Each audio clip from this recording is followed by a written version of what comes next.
हाँ जी, तुहाडा स्वागत है प्रिंस क्लासिस दे विच। अज दे आपां टॉपिक दे विच इलैक्ट्रोमैगनैटिक इंडक्शन स्टार्ट करन लगे हाँ। हाँ तक आपां पढ़दे की आ रहे हैं भी जदों कोई करंट किसी वायर दे विच पास कर रहे हैं तो अपने आले दुआले एक मैगनैटिक फील्ड नूं प्रोड्यूस कर रहे हैं। बट फैरेडे ने कुछ एक्सपैरीमेंट किए। उन्हें की सोचा भी अगर कोई करंट किसी वायर दे विच पास करन ते आले दुआले मैगनैटिक फील्ड प्रोड्यूस कर रहे हैं तो दैन की आ भी मैगनैटिक फील्ड अगर किसी दे विचों पास हो रही है, ठीक है, तो वह की आ अपने उस वायर दे विच करंट नूं प्रोड्यूस कर सकती है। इस फिनोमिना नूं की कहा जाता वा इलैक्ट्रोमैगनैटिक इंडक्शन।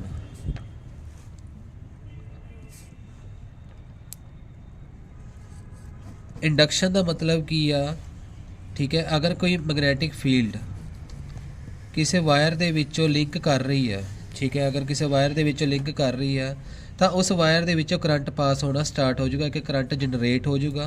तो उस चीज़ नूं की कहा जाता इलैक्ट्रोमैगनैटिक इंडक्शन कहा जाता। ਇਹਦੇ ਵਿੱਚ ਉਹਨੇ कुछ रूल्स ਦਿੱਤੇ ਸੀ। उस रूल तो पहला मैं एक टॉपिक स्टार्ट करन लगा magnetic flux.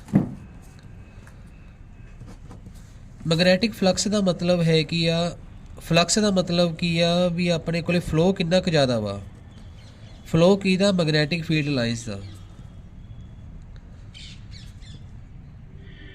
Magnetic field lines का फ्लो कितना क ज़्यादा वा भी किन्नियां नंबर ऑफ लाइन्स पास कर रही हैं, किन्नियां नंबर ऑफ लाइन्स पास नहीं कर रही हैं, तो उन्होंने मैगनैटिक फ्लक्स कहा जाता। जिवें सपोज आ एक मैगनेट आ तुहाडे कोले नॉर्थ पोल आ, एक साउथ पोल आ। आपां नूं पता जिहड़ियां मैगनैटिक फील्ड लाइन्स आ नॉर्थ टू साउथ वाल नूं एंटर करदियां ने।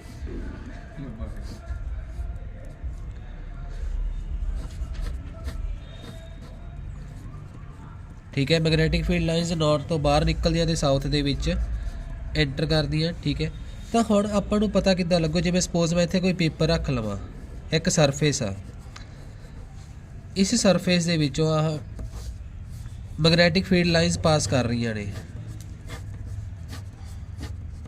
हुण किन्नियां number of magnetic field lines pass कर रही? 1 2 3 4 4 मैगनैट नंबरस पास कर रहे हैं। बट जिहड़े आ वाला 1 2 ते 3 ये पास नहीं कर रहे। ठीक है, बट अगर मैं यही सरफेस नूं वधा देवां, अगर मैं यही सरफेस नूं वधा देवां तो इहदे विचों ਉਹੀ मैगनैटिक फील्ड लाइन्स पास कर रही ने। 1 2 3 4 5 6 ते 7 आ जिहड़े 7 number of magnetic field lines pass कर रही हैं, तो मतलब ਇਹਦਾ मैगनैटिक फ्लक्स जिहड़ा वा ਉਹ ज़्यादा वा। ठीक है, मैगनैटिक फ्लक्स ज़्यादा होने करके की आ ਆਪਾਂ ਨੂੰ ਜਿਹੜੀ करंट की वैल्यू आ ਉਹ ज़्यादा मिलूगी। बट हुण ਇਹਦੇ ਵਿੱਚ है कि आ मैगनैटिक फ्लक्स ਦੇ ਵਿੱਚ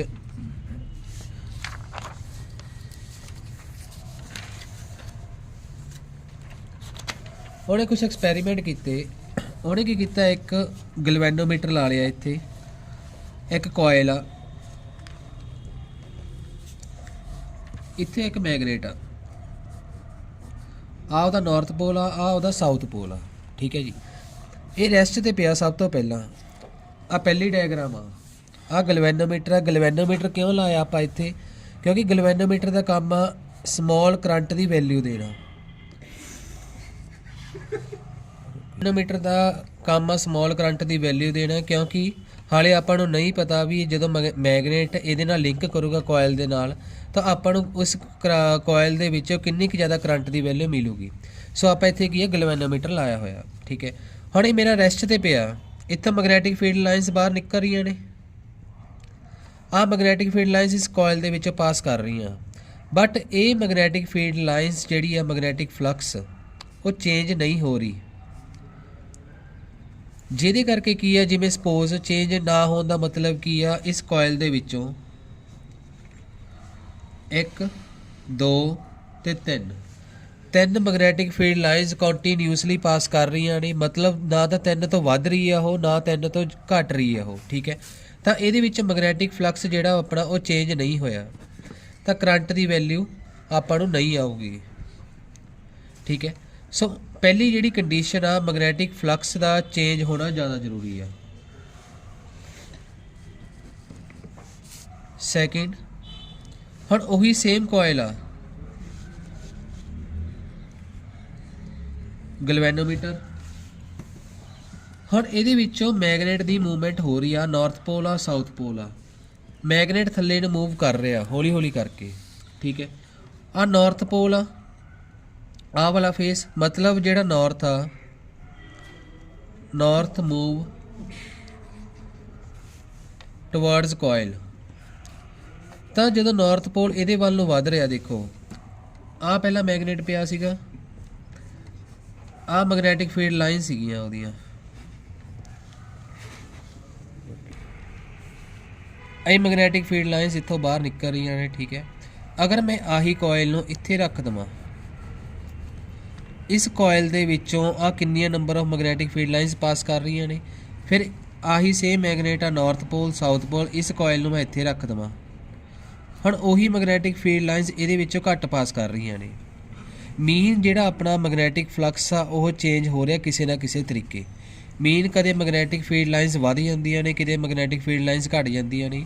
ਜਦੋਂ ਕੋਇਲ ਦੂਰ ਸੀ, ਮੈਗਨੇਟ ਦੂਰ ਸੀ, ਉਦੋਂ ਮੈਗਨੈਟਿਕ ਫੀਲਡ ਲਾਈਨਸ ਘੱਟ ਪਾਸ ਕਰ ਰਹੀਆਂ ਸੀ, ਬਟ ਜਦੋਂ ਮੈਗਨੇਟ ਉਹਦੇ ਕਲੋਜ਼ ਹੋ ਗਿਆ, ਮੈਗਨੈਟਿਕ ਫੀਲਡ ਲਾਈਨਸ ਜ਼ਿਆਦਾ ਪਾਸ ਕਰ ਰਹੀਆਂ ਨੇ, ਜਿਹਦੇ ਕਰਕੇ ਉਹਦੇ ਵਿੱਚੋਂ ਕਰੰਟ ਫਲੋ ਹੋ ਰਿਹਾ। ਹੁਣ ਜਿਹੜਾ ਕਰੰਟ ਫਲੋ ਹੋ ਰਿਹਾ ਵਾ ਉਹਦੀ ਡਾਇਰੈਕਸ਼ਨ ਕੀ ਹੋਊਗੀ, ਮੇਨ ਗੱਲ ਕੀ ਹੈ ਡਾਇਰੈਕਸ਼ਨ। ਉਹਦੀ ਜਿਹੜੀ ਡਾਇਰੈਕਸ਼ਨ ਹੋਊਗੀ ਉਹ ਹੋਊਗੀ anti clockwise. If north pole move towards the coil, then anti-clockwise current is produced। ਇਹ ਚੀਜ਼ ਇੰਪੋਰਟੈਂਟ ਆ, ਪੇਪਰ ਦੇ ਵਿੱਚ ਕਈ ਵਾਰੀ ਡਾਇਰੈਕਟ ਕੁਐਸਚਨ ਹੀ ਆ ਜਾਂਦਾ ਵੀ ਅਗਰ ਨਾਰਥ ਪੋਲ ਇਸ ਕੋਇਲ ਵੱਲ ਨੂੰ ਮੂਵ ਕਰ ਰਿਹਾ, ਉਹ ਡਾਇਗਰਾਮ ਬਣਾ ਸਕਦੇ ਆ, ਤਾਂ ਉਹਦੇ ਵਿੱਚ ਕਰੰਟ ਕੁਐਸਚਨ ਪੁੱਛਿਆ ਜਾਂਦਾ ਵੀ ਐਂਟੀ ਕਲੌਕਵਾਈਜ਼ ਆਊਗਾ ਕਿ ਕਲੌਕਵਾਈਜ਼ ਆਊਗਾ। ਇਹ 1 ਜਾਂ 2 ਨੰਬਰ ਦੇ ਵਿੱਚ ਕੁਐਸਚਨ ਆ ਸਕਦਾ, ਠੀਕ ਹੈ। ਸੋ ਉੱਥੇ ਤੁਸੀਂ ਕੀ ਕਰ ਦੇਣਾ, ਇੱਥੇ ਡਾਇਰੈਕਸ਼ਨ ਸ਼ੋ ਕਰ ਦੇਣੀ ਹੈ, ਇਹਦਾ ਮਤਲਬ ਕੀ ਹੈ, ਇਹ ਐਂਟੀ ਕਲੌਕਵਾਈਜ਼ ਕਰੰਟ ਪ੍ਰੋਡਿਊਸ ਕਰ ਰਿਹਾ ਵਾ। ਹੁਣ ਅਗਲਾ ਕੇਸ, ਥਰਡ ਕੇਸ, ਸੇਮ ਉਹੀ ਕੋਇਲ ਆ, ਗਲਵੈਨੋਮੀਟਰ ਲੱਗਿਆ ਹੋਇਆ ਵਾ,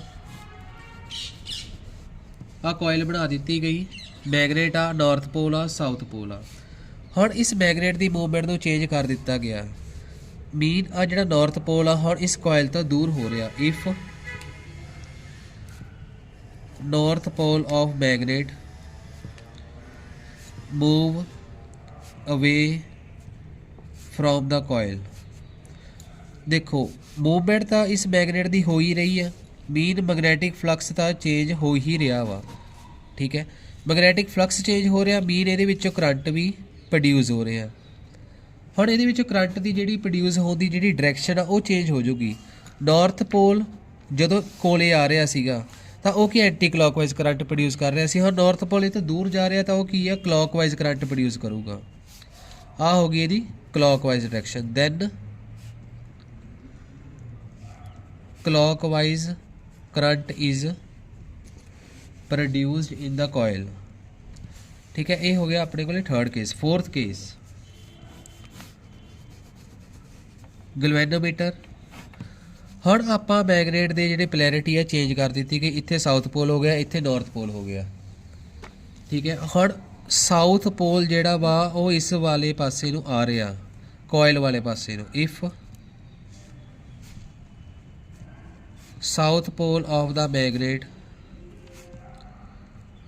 move towards the coil, then ਜਿਹੜਾ ਕਰੰਟ ਆ ਅਗਰ ਸਾਊਥ ਪੋਲ ਇਹਦੇ ਵੱਲ ਨੂੰ ਜਾ ਰਿਹਾ ਤਾਂ ਉਹ ਕੀ ਹੈ ਐਂਟੀ ਕਲੌਕਵਾਈਜ਼ ਕਰੰਟ ਨਹੀਂ ਪ੍ਰੋਡਿਊਸ ਕਰੂਗਾ, ਕਲੌਕਵਾਈਜ਼ ਕਰੰਟ ਹੀ ਪ੍ਰੋਡਿਊਸ ਕਰੂਗਾ। ਸੋ ਇਹ ਕੁਝ ਗੱਲਾਂ ਤੁਸੀਂ ਯਾਦ ਰੱਖਣੀਆਂ ਨੇ। ਅਗਰ ਸਾਊਥ ਪੋਲ ਕਰੰਟ ਜਿਹੜਾ ਵਾ ਮੈਗਨੇਟ ਦਾ ਸਾਊਥ ਪੋਲ ਆ ਉਹ ਇਸ ਫੇਸ ਵੱਲ ਨੂੰ ਆ ਰਿਹਾ ਤਾਂ ਉਹ ਕੀ ਹੈ ਫੇਰ ਵੀ ਕਲੌਕਵਾਈਜ਼ ਕਰੰਟ ਪ੍ਰੋਡਿਊਸ ਕਰੂਗਾ। Then clockwise current is produced in the coil। Fifth case,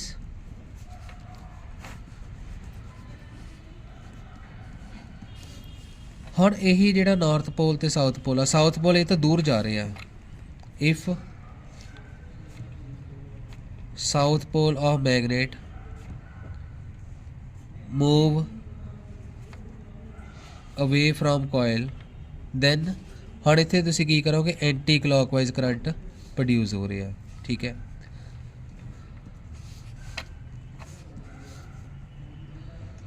anti clockwise current is produced.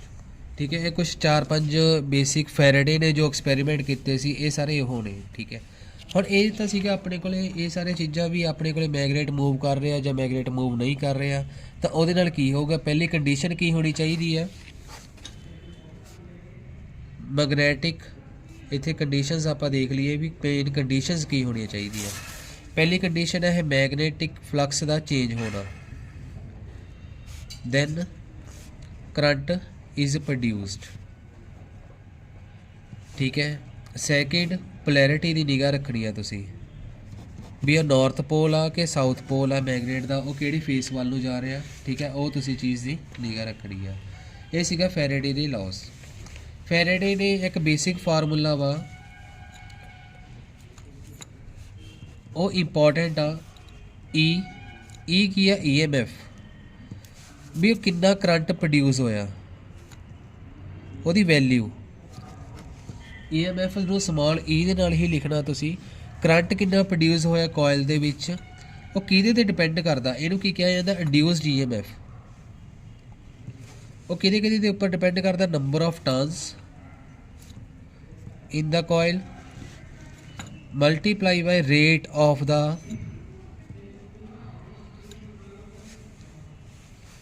Change of magnetic flux linked with each turn। Mean ਕਿੰਨੀਆਂ ਨੰਬਰ ਆਫ ਟਰਨਸ ਨੇ, ਮਤਲਬ ਆਹ ਵਾਲੀਆਂ ਟਰਨਸ ਕਿੰਨੀਆਂ ਨੇ, ਤੇ magnet ਕਿੰਨੀ ਛੇਤੀ ਮੂਵ ਕਰ ਰਿਹਾ, ਵੀ ਮੈਗਨੈਟਿਕ ਫੀਲਡ ਲਾਈਨਸ ਕਿੰਨੀ ਛੇਤੀ ਚੇਂਜ ਹੋ ਰਹੀਆਂ ਨੇ। ਠੀਕ ਹੈ। ਸੋ ਉਹ ਕੀ ਆ, ਉਹਦੀ ਵੈਲਿਊ ਇੱਥੇ ਡਿਪੈਂਡ ਕਰਦੇ E=N d∅/dt। ਆ ਬੇਸਿਕ ਫਾਰਮੂਲਾ। ਇਹ ਕਈ ਵਾਰੀ ਪੁੱਛ ਵੀ ਸਕਦੇ ਆ, ਨਹੀਂ ਵੀ ਪੁੱਛ ਸਕਦੇ, ਬਟ ਇਹ ਆਪਾਂ ਨੂੰ ਸਿਲੇਬਸ ਦੇ ਵਿੱਚ ਹੈ ਵੀ ਨਹੀਂ, ਬਟ ਤੁਹਾਨੂੰ ਪਤਾ ਹੋਣਾ ਚਾਹੀਦਾ ਕਿਹਦੇ ਉੱਪਰ ਡਿਪੈਂਡ ਕਰਦਾ ਉਹ। ਪਹਿਲੀ ਗੱਲ ਨੰਬਰ ਆਫ ਟਰਨਸ ਦੇ ਉੱਪਰ, ਸੈਕਿੰਡ ਮੈਗਨੈਟਿਕ ਫਲਕਸ ਦੇ ਉੱਪਰ। ਹੁਣ ਉਸ ਤੋਂ ਬਾਅਦ ਆ ਗਿਆ ਆਪਣੇ ਕੋਲੇ Fleming right hand rule.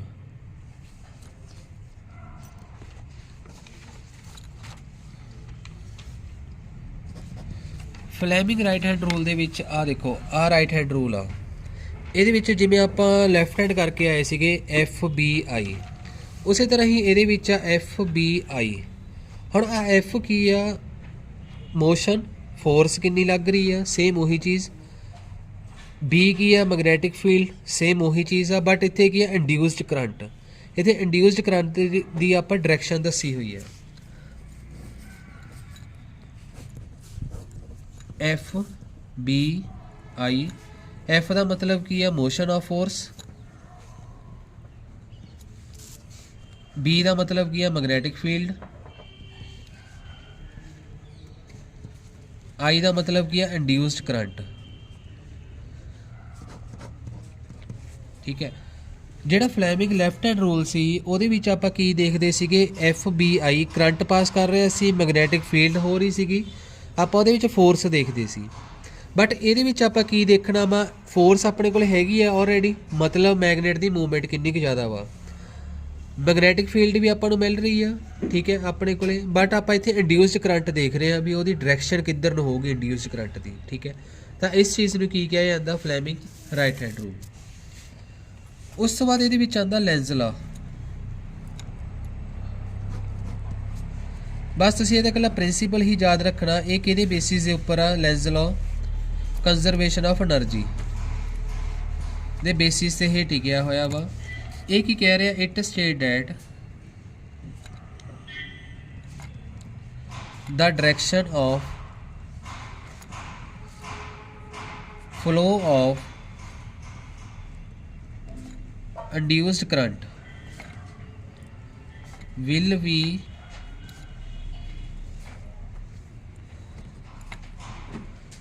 in such a way that it opposes the change in magnetic flux that produced it। ਵੀ ਸੇਮ ਉਹਨੇ ਉਹੀ ਚੀਜ਼ ਲਿਖਤੀ ਵੀ direction of the flow of the current induced current ਕਿਹਦੇ 'ਤੇ ਡਿਪੈਂਡ ਕਰਦਾ ਵਾ, ਮੈਗਨੈਟਿਕ ਫਲਕਸ ਦੇ ਚੇਂਜਸ ਦੇ ਉੱਪਰ ਡਿਪੈਂਡ ਕਰਦਾ। ਠੀਕ ਹੈ, ਸੋ ਇਹ ਸੀਗਾ ਤੁਹਾਡੇ ਕੋਲੇ ਫਲੈਮਿੰਗ ਰਾਈਟ ਹੈਂਡ ਰੂਲ ਤੇ ਲੈਂਜ਼ ਲਾਅ। ਉਸ ਤੋਂ ਬਾਅਦ ਆ ਗਿਆ ਏਸੀ ਕਰੰਟ ਤੇ ਡੀਸੀ ਕਰੰਟ। ਇਹ ਸਿੰਪਲ ਮੈਂ ਦੱਸ ਦਿੰਦਾ, ਏਸੀ ਕਰੰਟ ਜਿਹੜਾ ਟਾਈਮ ਦੇ ਨਾਲ ਚੇਂਜ ਹੋਵੇ, ਡੀਸੀ ਕਰੰਟ ਜਿਹੜਾ ਕੀ ਆ ਟਾਈਮ ਦੇ ਨਾਲ ਚੇਂਜ ਨਾ ਹੋਵੇ, ਉਹਨੂੰ ਕਿ ਡੀਸੀ ਕਰੰਟ ਕਿਹਾ ਜਾਂਦਾ। ਠੀਕ ਹੈ, ਉਸ ਤੋਂ ਬਾਅਦ ਇਹਦੀ ਜਿਹੜੀ ਵੈਲਿਊ ਆ ਉਹ ਕਾਂਸਟੈਂਟ ਹੁੰਦੀ ਆ, ਇਹਦੀ ਜਿਹੜੀ ਵੈਲਿਊ ਆ ਉਹ ਕਾਂਸਟੈਂਟ ਨਹੀਂ ਹੁੰਦੀ, ਟਾਈਮ ਦੇ ਨਾਲ ਚੇਂਜ ਹੁੰਦੀ ਜਾਂਦੀ ਆ। ਬਾਕੀ ਬੁੱਕ ਦੇ ਉੱਪਰ ਡਿਫਰੈਂਸ ਲਿਖੇ ਹੋਏ ਆ, ਇੱਕ ਦੋ ਜਿਹੜੀ ਵੀ ਆ ਡਿਫਰੈਂਸ ਤੁਸੀਂ ਪੜ੍ਹ ਲਿਓ। ਠੀਕ ਹੈ ਜੀ, ਉਸ ਤੋਂ ਬਾਅਦ ਆ ਗਿਆ ਆਪਣੇ ਕੋਲ ਏਸੀ ਜਨਰੇਟਰ।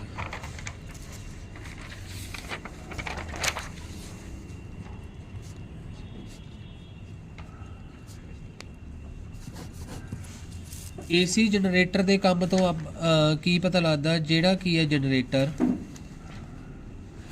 ਏਸੀ ਕਰੰਟ ਨੂੰ ਪ੍ਰੋਡਿਊਸ ਕਰੇ। ਏਸੀ ਦਾ ਮਤਲਬ ਕੀ ਹੈ ਅਲਟਰਨੇਟਿੰਗ।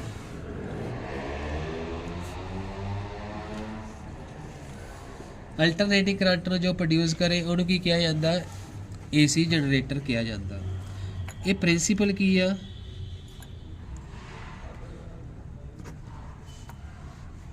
ਇਹ ਕੀ ਇਲੈਕਟ੍ਰੋਮੈਗਨੈਟਿਕ ਇੰਡਕਸ਼ਨ ਦਾ ਇੱਕ ਐਪਲੀਕੇਸ਼ਨ ਆ।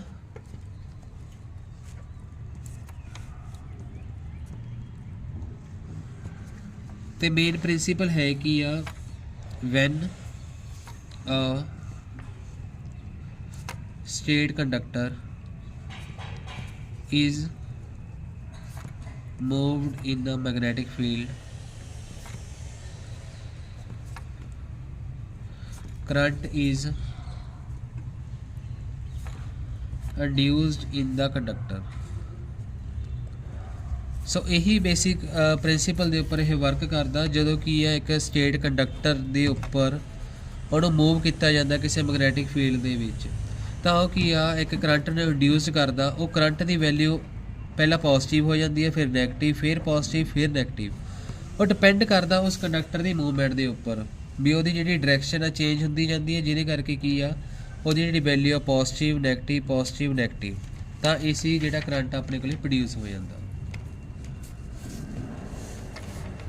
ਫੈਕਟਰਸ ਕਿਹੜੇ ਕਿਹੜੇ ਨੇ, ਪਹਿਲਾ ਫੈਕਟਰ ਹੈਗਾ ਵਾ ਨੰਬਰ ਆਫ ਟਰਨਸ ਇਨ ਕੋਇਲ,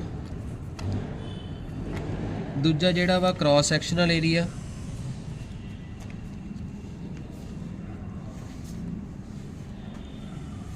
ਤੀਜਾ ਜਿਹੜਾ ਹੈਗਾ ਰੋਟੇਸ਼ਨ ਆਫ ਕੋਇਲ।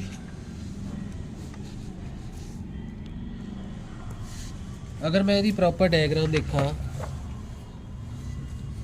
ਹਾਂ ਦੇਖੋ ਆਹ ਮੈਗਨੈਟਿਕ ਫੀਲਡ ਲੱਗ ਰਹੀ ਆ, ਇਹਦੇ ਵਿੱਚੋਂ ਜਿਹੜੀ ਆ ਸ਼ਾਫਟ ਆ ਇਹਨੂੰ ਰੋਟੇਟ ਕੀਤਾ ਜਾ ਰਿਹਾ ਵਾ।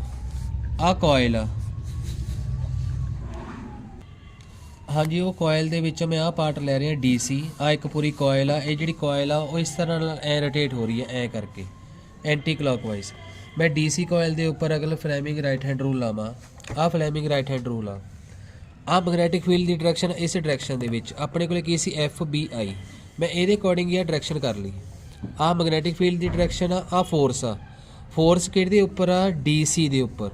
ਆ DC ਮਤਲਬ ਆ ਜਿਹੜਾ ਕੋਇਲ ਆ ਇਹ ਉੱਪਰ ਨੂੰ ਜਾ ਰਹੀ ਆ, ਕਰੰਟ ਮੇਰਾ ਕਿੱਧਰ ਨੂੰ ਪ੍ਰੋਡਿਊਸ ਹੋਊਗਾ ਇਸ ਡਾਇਰੈਕਸ਼ਨ ਦੇ ਵਿੱਚ। ਦੇਖੋ ਉਹਨਾਂ ਨੇ ਵੀ ਇਸ ਡਾਇਰੈਕਸ਼ਨ ਦੇ ਵਿੱਚ ਕਰੰਟ ਨੂੰ ਪ੍ਰੋਡਿਊਸ ਕੀਤਾ ਹੋਇਆ। ਸੋ ਇਸ ਚੀਜ਼ ਦੀ ਨਿਗਾਹ ਰੱਖਣੀ ਆ ਫਲੈਮਿੰਗ ਰਾਈਟ ਹੈਂਡ ਰੂਲ ਦੇ। ਹੁਣ ਆਹ ਜਿਹੜੀ ਸ਼ਾਫਟ ਆ ਇਹ ਥੱਲੇ ਨੂੰ ਜਾ ਰਹੀ ਆ, ਤਾਂ ਓਬਵੀਅਸਲੀ ਕਰੰਟ ਜਿਹੜਾ ਮੇਰਾ ਇਸ ਡਾਇਰੈਕਸ਼ਨ ਦੇ ਵਿੱਚ ਪ੍ਰੋਡਿਊਸ ਹੋਊਗਾ। ਸੋ ਇਹਦੇ ਵਿੱਚ ਤੁਸੀਂ ਕੋਈ ਕ੍ਰੈਮਿੰਗ ਨਹੀਂ ਕਰਨੀ ਜਾਂ ਕੋਈ ਰੱਟਾ ਲਾਉਣਾ ਵੀ ਤੁਸੀਂ ਆਹ ਕਰੰਟ ਦੀ ਵੈਲਿਊ ਨੂੰ ਯਾਦ ਰੱਖੀ ਰੱਖੋ। ਪੇਪਰ ਦੇ ਵਿੱਚ ਕਈ ਵਾਰੀ ਆਹ ਕਰੰਟ ਦੀ ਵੈਲਿਊ ਹੀ ਪੁੱਛ ਲਿੱਤੀ ਜਾਂਦੀ ਆ ਵੀ ਇਹ ਜਿਹੜਾ ਕਰੰਟ ਆ ਤੁਹਾਡਾ ਐਂਟੀ ਕਲੌਕਵਾਈਜ਼ ਪ੍ਰੋਡਿਊਸ ਹੋਊਗਾ ਕਿ ਕਲੌਕਵਾਈਜ਼ ਪ੍ਰੋਡਿਊਸ ਹੋਊਗਾ। 2-3 ਨੰਬਰ ਦੇ ਵਿੱਚ ਇਹ ਕੁਐਸਚਨ ਆ ਜਾਂਦੇ ਆ।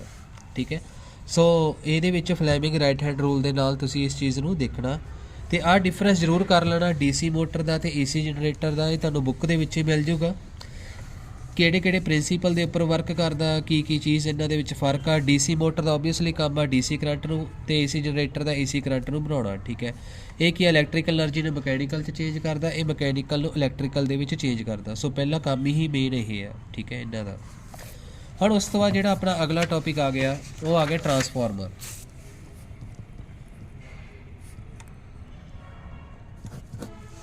ट्रांसफार्मर ਦੇ ਵਿੱਚ ਕੀ ਆ ਆਪਣੇ ਕੋਲੇ ਜਿਹੜਾ ਪ੍ਰਿੰਸੀਪਲ ਆ ਟਰਾਂਸਫਾਰਮਰ ਦਾ ਉਹ ਕੀ ਕਹਿੰਦਾ ਵਾ ਇਹ ਕੀ ਆ ਮੇਨ ਪ੍ਰਿੰਸੀਪਲ ਇਲੈਕਟ੍ਰੋਮੈਗਨੈਟਿਕ ਇੰਡਕਸ਼ਨ ਦੇ ਉੱਪਰ ਹੀ ਵਰਕ ਕਰਦਾ।